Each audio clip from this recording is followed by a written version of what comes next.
चाहिए मुझे, मैं हरगिज नहीं चाहिए मुझे। मैं 94 से MHA में उसमें तमाम मजाहिब के लोगों का एक काउंटर रेडिकल सेल बनाइए आप, तीनों पड़ जाएंगे। और सर ये रेडिकलाइज हो चुके हैं तो भारत की इससे राइट विंग कम्युनिज्म और टेररिज्म बढ़ेगा।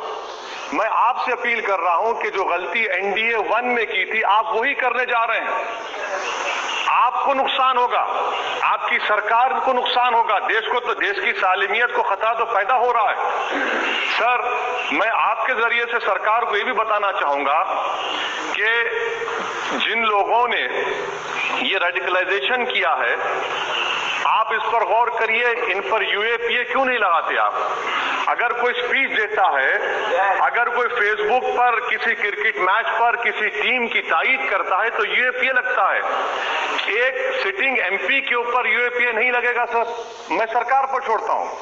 सर चौथी बात यह है कि रेडिकलाइजेशन की जब बात होती है, हमने यहां पर एक कांग्रेस के बड़े नेता से सुना कि दो भारत हैं दौलत के एतबार से। नहीं सर, भारत की दौलत मोहब्बत है, भारत की दौलत पैसों की दौलत नहीं है, भारत की दौलत मोहब्बत है। हां दो भारत हैं, एक मोहब्बत पर जो पिछले कई वर्षों से आबाद है और एक नफरत पर भारत बन रहा है। तो क्या आप दौलत की भारत की मिसाल देंगे या मोहब्बत की भारत की मिसाल देंगे? अगर मोहब्बत की भारत की मिसाल देंगे तो उसमें आपको मेरी जबान को रोकने के लिए गोली चलाने की जरूरत नहीं है। इस दो भारत को समझने की जरूरत है। सर खत्म, सर मुझे खत्म, सर सुनिए सर, मैंने करीब से 6 फीट से गोलियां देखी, मुझे बोलने दीजिए सर। हो सकता है कि कल दिन ना देखूं मैं, अगर मैं यहां पर नहीं बोलूंगा तो कहां बोलूंगा सर? आप मुझे प्लीज बोलने दीजिए।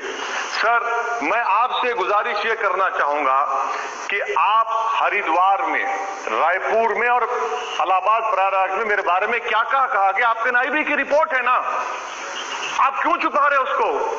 देखिए मैं मौत से नहीं डरने वाला हूं, हम सबको जाना है इस दुनिया से, बल्कि मैंने कह दिया कि मैं इस वतन में पैदा हुआ, मेरी मां की कोख से तो जमीन पर लिटाया गया।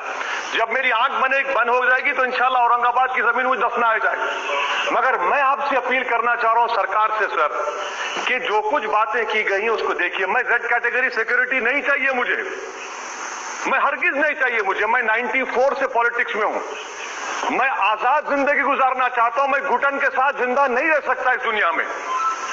मुझे जिंदा रहना है तो अपनी आवाज उठाना है, मुझे अब जिंदा रहना है तो सरकार किसी के उनके खिलाफ बोलना है, और अगर गोली लगती है तो मुझे कबूल है, मगर मैं घुटन की जिंदगी नहीं गुजार सकता सर। मेरा मानना यह है कि संविधान में अगर देश के गरीबों को, मजलूमों को, अल्पसंख्यक समाज को सिक्योरिटी मिलेगा तो मुझे मिलेगी। आपकी चिंता हमें है ना सर, मैं आप सिक्योरिटी दे रहे हैं सर, आपको नहीं सर। देश के गरीब बचेंगे तो मैं बचूंगा। ओवैसी की जान इखलाक पीलू से बढ़कर नहीं है सर। ओवैसी की जान उस वक्त बचेगी जब गरीब की जान बचेगी। इसीलिए मैं आपके जरिए सरकार से अपील करना चाहूंगा कि सर इस नफरत को खत्म करिए, इस नफरत को खत्म करिए और इस पर आप गौर करिए। मैं नहीं लूंगा सिक्योरिटी, मैं Z कैटेगरी नहीं चाहता हूं सिक्योरिटी। मुझे A कैटेगरी का शहरी बनाइए आप, मुझे A कैटेगरी का शहरी बनाइए ताकि मेरी और आपकी जिंदगी बराबर हो।